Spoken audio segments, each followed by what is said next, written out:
Building mathematical models. Mathematical models. We must be able to translate a verbal description into the language of mathematics. We must assign variables and find a function that relates these variables. This is called creating a mathematical model. Note, we will likely need to recall formulas from past math classes. So one of the things you'll notice in this class is that we move throughout each chapter and learn about different classes of functions.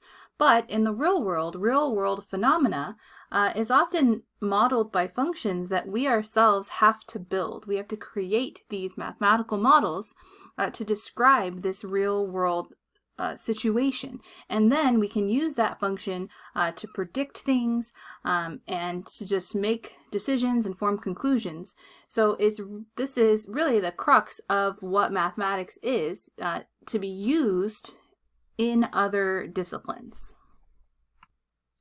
We're going to cover various examples, but let's start with one that's tied into a little bit more of the type of functions we've already been working with. Let P equal x comma y be a point on the graph of y equals x squared minus 4. Should be a familiar function. Part A is simply to graph y equals x squared minus 4. So we have a parabola that's shifted down 4 units. So I'm going to go ahead and sketch our graph as accurately as possible. So one of the things we also know here is that the x-intercepts of this graph are going to be -2 and +2. So I'm going to label -2 and +2 as my x-intercepts. -4 is my y-intercept because of the shift down. And then I'm going to go ahead and create my U-shaped parabola here that is symmetric, or supposed to be symmetric, to the y-axis. Now let's look at part B. Express the distance d from P to the origin O as a function of x. So here's the part where we're going to build a model. We're going to build a function, and that function's purpose is to express the distance, and this is telling us what to call that distance, call it d. Express the distance d from P, and what was P? P was some generic point xy that's on this curve. So it could be anywhere along this curve. It's a generic point. It's not something specific. So I'm going to go ahead and just pick P to be down here. I'm going to choose this as P. It could be anywhere. It's generic. It's not a specific point. So don't think of it as where I just labeled it, like 1.5, like -2-ish, right? So it's just some generic point xy.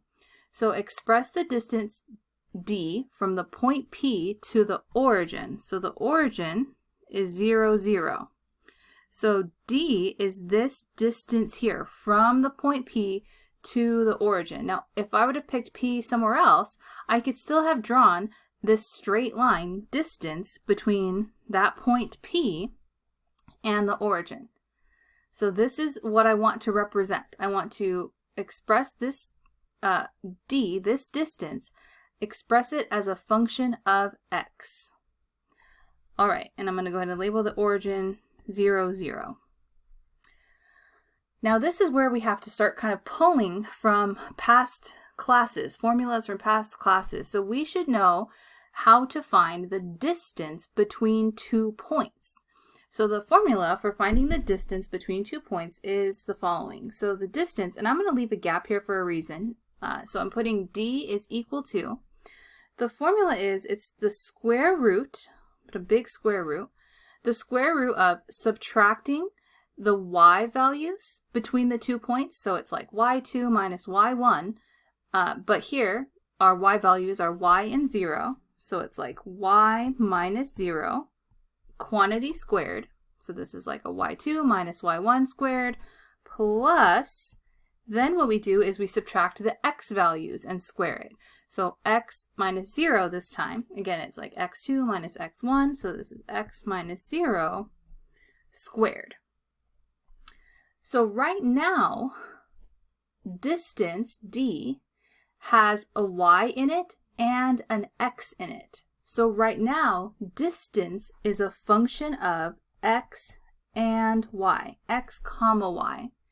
So you don't really see this too often, but I just wanted to express and show you that what we have written isn't quite answering part B. We have distance as a function of two variables, x and y. So I'm going to clean this up a little bit. So d of x and y, so usually we're used to saying like f of x. So this is d of x and y is equal to the square root of y squared plus x squared. Again, we're not done yet. We want the distance as a function of simply x. So we want to get rid of y. That's the problem right now, the variable y. So I need to be able to rewrite y so that it is a function of x. So I want to replace y with a function that just involves x's. Well, lucky for us, that was already given. So y is equal to x squared minus 4. So we can go ahead and replace this y here with the quantity x squared minus 4. So we have the square root of the quantity x squared minus 4, and that is all squared because the y value is squared. Then we're going to leave plus x squared. And now here, this is now distance as a function of just x. So this here is my answer to part B. The distance from P to O is just a function of x. Now, in general, with these problems, we're going to be asked to express something, in this case it was distance, as a function of a specific variable. So that I'm going to typically refer to as the primary equation. So that's the primary equation that we're trying to build, right? The primary function. And then usually that primary equation, primary function here, has more than one variable in it. So we are going to need a secondary function. Sometimes it's also called the constraint equation, to get rid of the variable that we don't want. And so in this example, we happen to be given that. So I'm going to come up here and I'm going to call it the constraint. Right? Like we were restricted. Why is it called the constraint? Because think about like that idea of restriction. So our point P was restricted to being on this particular graph, on this function y equals x squared minus 4. So that's the constraint equation, which has to relate the two variables involved in my primary equation so that I can use it to replace the unwanted variable and get an equation that has all one variable in it, in this case x. This is part C of the same problem. What is d? What is the distance, essentially, if the x value is equal to 0? What is the distance if the x value is equal to 1? So here's that model that we built, and this model is now a tool for helping me solve part C. So remember, we want to understand what is it that we just built a model for. So this function, d of x, says we can plug in any x value into these x's here, and the number that comes out will represent the distance for any particular x value that we plug in on this function. So d of 0, let's plug in 0 and see what comes out. So if I plug in 0 into these x's, I'm going to get the square root of 0 squared minus 4 squared plus 0 squared. And that's the square root of 16. So negative 4 as a quantity squared is 16, and the square root of 16 is 4.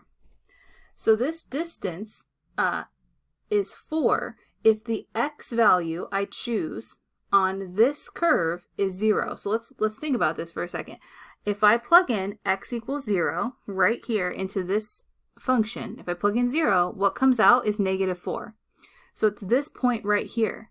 So if this is the point, what's the distance between the origin and that point? How far away am I? I'm 4 units away, right? 1, 2, 3, 4. That's what this function spit out. That's what this function told me.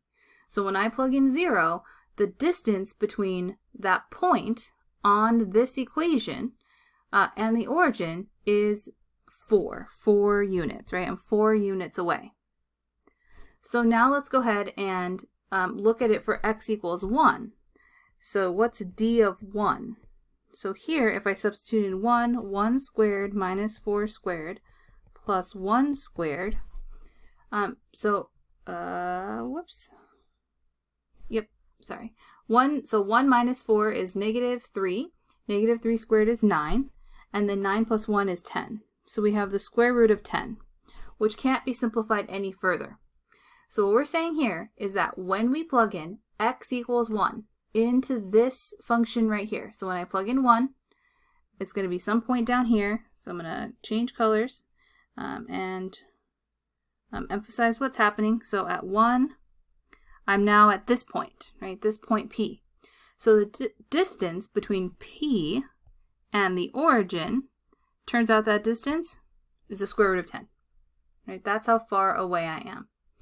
So if I were to plug in 2 at the x value 2, how far away am I from the origin? So I can see right here, how far away am I? If I plug in x equals 2, I'm 2 units away from the origin. So this function here, let's see what happens when I plug in 2, right? So this is just like a bonus part to the problem to help us understand what's happening.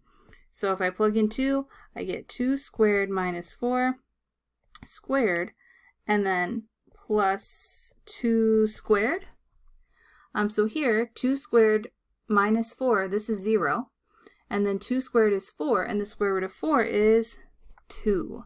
So we got out the 2 that we knew that it would be, because we can clearly see what the distance would be between the origin and this x-intercept here at 2, 0.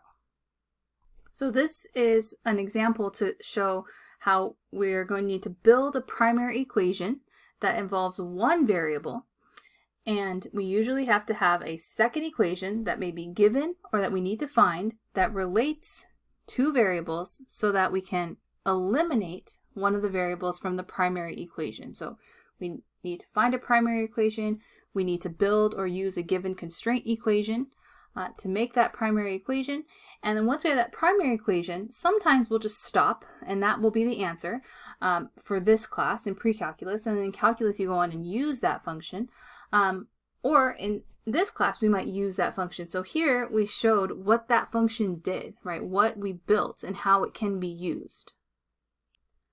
Let's try another example.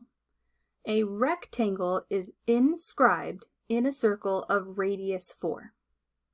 Let P equal x comma y be the point in quadrant 1 that is a vertex of the rectangle and is on the circle.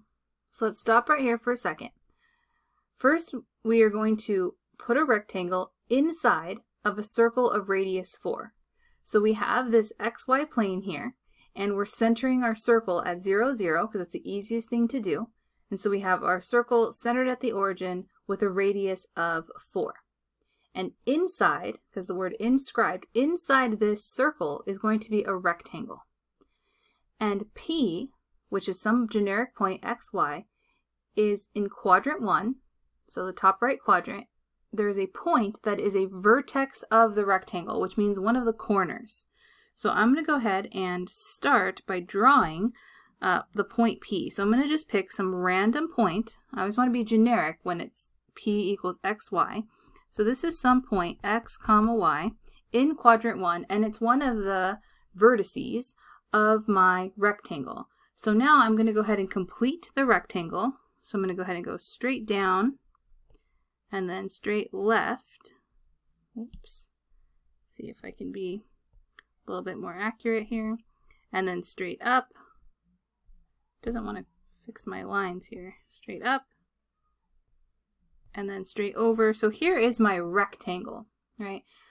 So here's my rectangle that's inscribed in a circle. And there are my 4 vertices. The one in quadrant 1 is what we're told to call P, which equals x comma y. All right, so now part A is asking us to express the area A of the rectangle as a function of x. express the area of the rectangle as a function of x. So what we're going to start to do is we're going to start by just remembering the geometry formula, the area of a rectangle. So the area of a rectangle is, you can either think about it as base times height or length times width, right? So I'm going to go ahead and write base times height, just generically here. Base times height. All right, so let's come back over here to the picture. I want to go ahead and connect this point that I'm told is one of the vertices xy to this concept of area. Area is base times height. How is that going to relate x and y? So if this point right here is xy, then that means to get to it from the origin, I have to go x to the right and y up. So that means that, let's see if I can highlight it, this distance here is x. This distance here is x units. So that means that the entire base of the rectangle is 2 copies of x, because I go x to the right and x to the left. So this entire base here is 2x, because this little part right here is just x. And then from the y-axis to get to this, or from the x-axis, excuse me, to get to this point, I have to go up y. So this distance is a distance of y, so that means this entire height is 2 copies of y. So all of this right here is 2y. So this base here is 2x, and the height here is 2y. So let's go ahead and keep working with this area function here. So area is 2x times 2y. So area is a function of x and y. It is a function of 2 variables right now. I only want it to be a function of x. So let's clean this up a little bit. A of xy is 4 times xy. All of this is multiplied. So multiply the 2, so 4xy. I want it to just be a function of x, so that means I need to get rid of the y. So this right here is my primary equation. I need a constraint equation. I need the secondary equation that somehow relates x and y. Well, what we know about x and y is that it's on a circle of radius 4. So we need to remember, right, again, previous math classes, we need to remember the equation of a circle. The equation of a circle that's centered at the origin is x squared plus y squared equals r squared, where r is the radius. So this is the equation of a generic circle centered at the origin. My circle has a radius of 4. So this circle here is x squared plus y squared equals 16. We're squaring 4. So this is the constraint equation. This is the equation that relates x and y together. So again, it's called a constraint equation because it's my restriction, right? My rectangle is restricted to be inside of this circle. So the constraint is x squared plus y squared equals 16. Now a quick pause. Sometimes people think, I thought the formula for a circle was pi r squared. You're thinking of the area of a circle. The equation of a circle is x squared plus y squared equals r squared when centered at the origin. So different thing. All right, so now I need to replace this y. So I need to solve my constraint equation for y. So to get y by itself, I'm going to go ahead and subtract the x squared to the other side. And then I'm going to take the square root of both sides. So the square root of 16 minus x squared. All right, and now here, technically what comes out is plus or minus. When I take the square root of both sides of an equation, plus or minus comes out. But we're still talking about area, right? Area here. So we don't want to keep this as a negative quantity, right? Y here is like a distance. So y is simply the square root of 16 minus x squared. Now, super common mistake. Students will take the square root of each of these terms, and they'll say that this is the 4 minus x. So they'll take the square root of 16, the square root of x squared, and they'll make this 4 minus x. I cannot do that. I cannot distribute a square root because this is subtraction, not multiplication or division. So this is the best that I can do. So here I have 4x, and then I'm going to replace y with the square root of 16 minus x squared. And now that there are no y's, I can express this as a of just x. So area of the rectangle is a function of just x. In part B, we're asked to express the perimeter P of the rectangle as a function of x. So we have the same circle of radius 4 and the same rectangle inscribed. This time, we're expressing the perimeter P of the rectangle as a function of x. So let's start by thinking about the perimeter of a rectangle. Well, perimeter is adding up all of the side lengths. So we had that the base of the rectangle is 2x, and the top would also be the same length. So we have 2x plus 2x, and then the height we said was 2y, and we have 2 copies of that, so 2y plus 2y. So total, we have 4 copies of x and 4 copies of y. So the perimeter is starting out as a function of x and y. So this is, once again, my primary equation. This is the model I'm trying to build, is a model for perimeter. And it's a function of 2 variables. I want it a function of a single variable. I need to eliminate the y variable again. So we're going to use the same constraint equation. So I'm just going to go ahead and copy that over to remind us. The constraint, the restriction, is that I'm trapped within this circle. And so we ended up getting that y was square root of 16 minus x squared. So the perimeter, as just a function of x, is 4x plus 4 times the square root of 16 minus x squared. And that's it. That is my model. In this next example, we have a rectangular plot of land is going to be divided into 3 adjacent equal-sized playgrounds. See the diagram. So here's this rectangle divided into 3 equal plots of land. If the total number of feet of fencing is 200, find the area enclosed by all 3 playgrounds as a function of x. Note, there is only 1 fence between each pair of playgrounds, not 2. So here's what we have. The total number of feet of fencing is 200. So to construct fencing around the whole thing, and then to create the 3 equal parts, I also have 1 piece of fencing here and 1 piece of fencing here. So that's this note. There's only 1 fence in between, right? It wouldn't make sense to have 2 right here in the middle back to back. So these are all just 1 strip of fencing. So I have 200 feet of fencing to enclose this whole thing. We want to find the area enclosed by all 3 playgrounds as a function of x. So here we kind of are taking it up a notch in difficulty because we have to build both the primary equation and the constraint equation.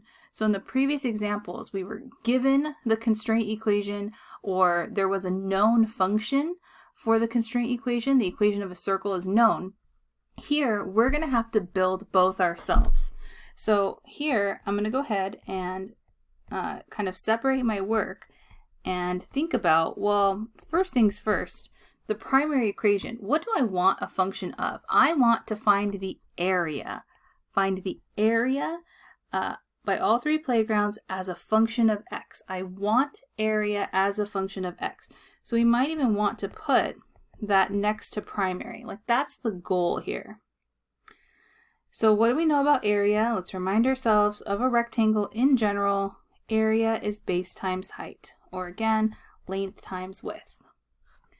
Now coming over here and looking at our picture and the way that it's labeled, This distance here is called x. So to find the area of the entire thing, because it says enclosed by all 3 playgrounds, the area of the entire thing is going to be, or the base of the entire thing is going to be 3x. So this part right here is x, this part right here is x, because they're all equally sized playgrounds. That was in the problem statement. So the base is 3x, but the height, right, so the whole base is 3x, the height is just one copy of y, so 3xy. So right now we have area as a function of x and y, 3xy. Okay, so this part's familiar. This is similar to the previous problem. But now we need a constraint equation. So a constraint equation is going to relate the 2 variables in the primary equation. So in the first example we did, we were just given an equation that happened to relate the 2 variables. Perfect. In the second one, there was a known equation from a previous math class, the equation of a circle that related x and y. So here, the constraint, I'm going to put a note, we want it to relate x and y together. Right? That's the goal. So we have this other piece of information. The total number of feet of fencing is 200. And if you think about that, that right there is a restriction, right? I have only 200 feet of fencing in which to make these playgrounds that has this area. So the constraint equation is going to involve that 200. I have 200 feet that has to equal all of the sides of this, all 3 playgrounds, all of these sides added together. So essentially the constraint here is perimeter. So 200 has to equal the perimeter equation for this whole thing. So let's focus on the top and bottom first. So the bottom has 3 copies of x, and the top also has 3 copies of x. So total, I have 6 copies of x, and then for y, I have all of this fencing to create here too, so I have all of these are a length of y. So total, that's 4 copies of y. 1, 2, 3, 4. So 200 feet of fencing has to equal 6x plus 4y, right? So 3x on the bottom, 3x on the top, and then 4 copies of y to make the 3 equal parts. So I have now built my constraint equation that relates x and y together.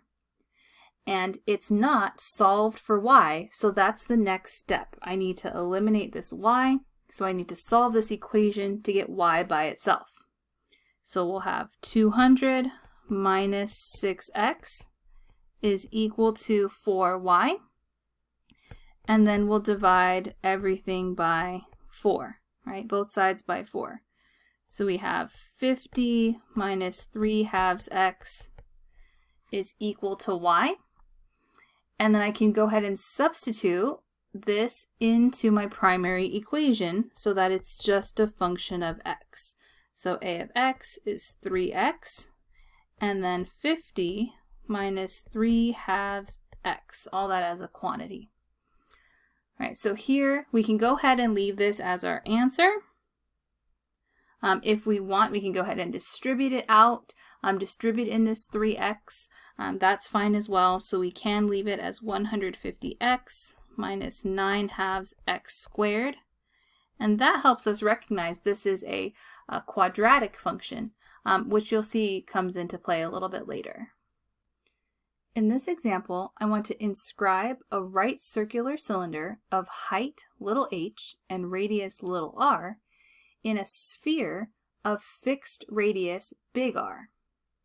Express the volume V of the cylinder as a function of little h. Note, the volume of a right circular cylinder is V equals pi r squared h. Okay, so now we're talking about 3-dimensional objects here. We have a right circular cylinder, so imagine a can with a radius little r and a height little h. And we're putting that can inside of a sphere, so like a ball. we want to express the volume of the cylinder as a function of little h. Well, here's the volume formula for a cylinder. Volume is pi r squared h. So the volume is the base times the height. Well, the base of a cylinder is a circle, so the area of a circle is pi r squared, and then the height is h. So this is our primary equation. So the primary here is V equals pi r squared h. But I'm leaving a space because here volume is a function of these two variables, little r and little h. We want it to be just a function of h. So we need to get rid of the r in the known volume formula. So what are we going to need? We're going to need a constraint equation. So the constraint equation is one that will have to relate r and h together. So it needs to relate little r and little h. It needs to relate little r and little h. Now, one of the things that also has to relate here is capital R, because that's the actual sphere, right? That's the only value that ties the cylinder to the sphere, the radius of the sphere, capital R. So I need to somehow include that as well because I'm restricted to being inside of the sphere. So relate R and H, but also and capital R because that's the sphere. So here, what I want to do is take a look at how I can possibly relate all of these quantities together. And I'm obviously going to show you what the answer is. And you might, when I'm done, be thinking, how would I know that? Well, practice. At the end of the day, a lot of this just comes down to practice and doing so many problems that you start to recognize the strategies. So here, what we're going to go ahead and do is think about, okay, how do I relate R and H? Well, R is the radius, little r is the radius of the can. So it's not only the radius of the can on the top, it's obviously the radius of the can on the bottom. So I'm going to go ahead and sketch that radius down here as well. There's little r. And so now little r and big R are closer together, and I can hopefully kind of see that they're starting to create a shape, and that shape is a right triangle. If I go ahead and drop this perpendicular straight down from the center of the sphere. Now, that side length right there of that right triangle is going to be half the height of the cylinder. Now the whole height of the cylinder is over here, that's h. So that means that this distance right here is h over 2. So now I have this right triangle where the side lengths have little r, little h, and capital R all related to one another through the familiar Pythagorean theorem. So my constraint equation here is going to be applying the Pythagorean theorem to this right triangle. So it's going to be h over 2 squared plus little r squared is equal to capital R squared. Okay, so now we're trying to get rid of r. And what we can do is actually get rid of all of r squared. Because if I look at my constraint equation, I can solve for r squared by just subtracting this quantity to the other side. So r squared, little r squared, so little r and a big R, capital R, little r squared is equal to capital R squared minus h squared over 4. I'm doing two things at once. I subtracted it to the other side, and this is h squared over 2 squared. So h squared over 4.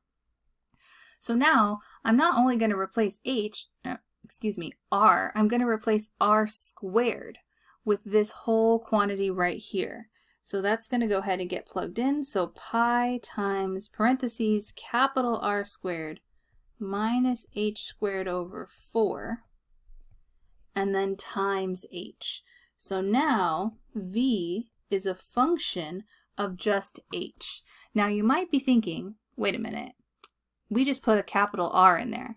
I thought we wanted this to be a function of just one variable, h. Well, we're fine. And the reason why we're fine is because h is the only variable in the equation. So r, if you look at the problem statement closely, r is a fixed radius. So the cylinder that we're, the sphere that we're inscribing the cylinder in is a fixed radius sphere. It's not changing. It's like a fixed ball. So r is not a variable. Variable implies that something's changing. Variable to vary, right? So r is fixed. So r we can essentially treat as like a number, like 5 or 10. But h is potentially changing because it represents the height of this cylinder that we're inscribing, and we don't know which cylinder exactly we're inscribing. We can inscribe kind of a shorter, fatter one or a taller, skinnier one. So h and little r are changing, but capital R is fixed. So this here is my answer. I can distribute if I want. So I could put v of h equals, let's see, pi h capital R squared minus pi over 4h cubed. So both the pi has to distribute and the h. So either one of these is fine. All right, another three-dimensional example. This time we're going to inscribe a right circular cylinder of height little h and radius little r in a cone of fixed radius capital R and fixed height capital H. Express the volume V of the cylinder as a function of little r, given V equals pi r squared h is the volume of a cylinder. Okay, hint, use similar triangles. All right, so let's go ahead and take a look at what's happening. We have a cylinder again, a can, and the radius of the cylinder is little r, and the height of the cylinder is little h. We can see that label happening over here. And we're putting the cylinder inside of a cone. So here's my cone, and my cone has a radius of capital R and a height of capital H. Both of those are fixed. So we can basically treat those as if they were specific numbers. We want to express the volume of the cylinder again, right? We're talking about the cylinder as a function of R, given the volume of the cylinder. So the primary equation is, again, the volume of the cylinder. So volume, and it's a function of R and H. So volume is pi r squared h, the base times the height. The base is a circle, pi r squared times the height, little h. Okay, so we want this time the volume to be a function of just r. So we want to get rid of the h, right? So what do we want here? We want v of r. Okay, so now we need our constraint equation. So we need to relate little r and little h for sure. So we want to relate r and h for sure, but we also need to include capital R and capital H. So we need to relate little r and little h because we need to somehow get rid of little h, but we have to include the concept of the constraint, which is we're stuck inside of the cone, and the cone has to deal with capital R and capital H. Okay, so I need a way to relate all of these, little r, little h, capital H, and the hint is to use similar triangles. Okay, so I'm going to come over here and I'm going to start to sketch those similar triangles that we're going to use and get you to see where they're at. So the first triangle I'm going to go ahead and draw is has a height of capital H and a base of capital R. So the height here and then the base here. So this triangle, I'm actually going to switch to a highlighter for a second. So I have this triangle right here. And it is a right triangle. So this triangle here, with base capital R and height capital H, I'm going to put the capital H next to it, is similar to actually two different other triangles that appear here. So I'm going to choose one of those two. So this right triangle here is similar to this triangle right here. So I'm going to try to make the lines a little thicker.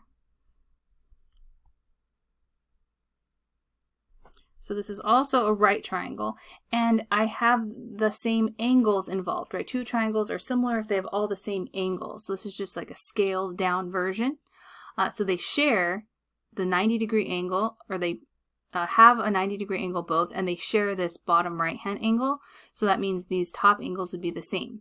So that's how we know these are similar triangles here. And let's see what we know about the base of this smaller blue triangle here. Well, if this whole distance is capital R, and this tiny little distance here is little r, which is also this little distance right here, that's little r, then this blue base is going to be capital R minus little r. So I mean, if you have to, if it distracts you to think about it with variables, think about it with numbers. If this whole base right here is 6, let's say, 6 is capital R, and then this little tiny radius is 2, okay, well how much is this blue distance? Well, I would take 6 minus 2, right? That's what's left over. So this base is capital R minus little r. And then this height is little h. This height is little h. Okay, so the other triangle that I could have used, although I'm not going to, is this one here. So this triangle up here is also similar to these two. So there's options for this problem, but I'm going to go ahead and erase those. We're just going to focus on this green one and this blue one. Okay, so similar triangles. Since I have similar triangles, I can go ahead and build this ratio set. These two ratios and set them equal to each other. That base is to height of the blue triangle as base is to height of the green triangle. So we'll go ahead and say that capital R minus little r, base, is to height of the blue triangle. And that has to equal, the ratios have to be equivalent of the base of the green triangle, which was capital R, to the height of the green triangle, which was capital H. So we're forming an equation. So the equation we built is a proportion. All right, we are trying to get rid of this h here. So I have to solve for h. So how do I get this h by itself? Well, to solve a proportion, I can go ahead and cross multiply here, right? So multiply across the diagonals, that's one way.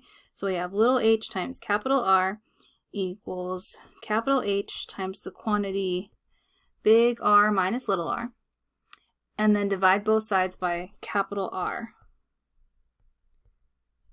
And so we have little h is equal to capital H times the quantity big R minus little r over capital R. So h is now by itself, and it has just r in it as a variable, little r. Remember that big R and big H, those are just like numbers. So now I can take this quantity and plug it back into the primary equation. So V is now a function of R when I plug in pi r squared, and then H is going to be capital H times big R minus little r over capital R. All right, so now that is my model. So just like last time, how would I know to do this? Practice. So when we're talking about geometric shapes, a lot of the time we're going to use known formulas, equations that deal with triangles. So we use the Pythagorean theorem, which is based on a right triangle. Here we use similar triangles and built a proportion between the ratios.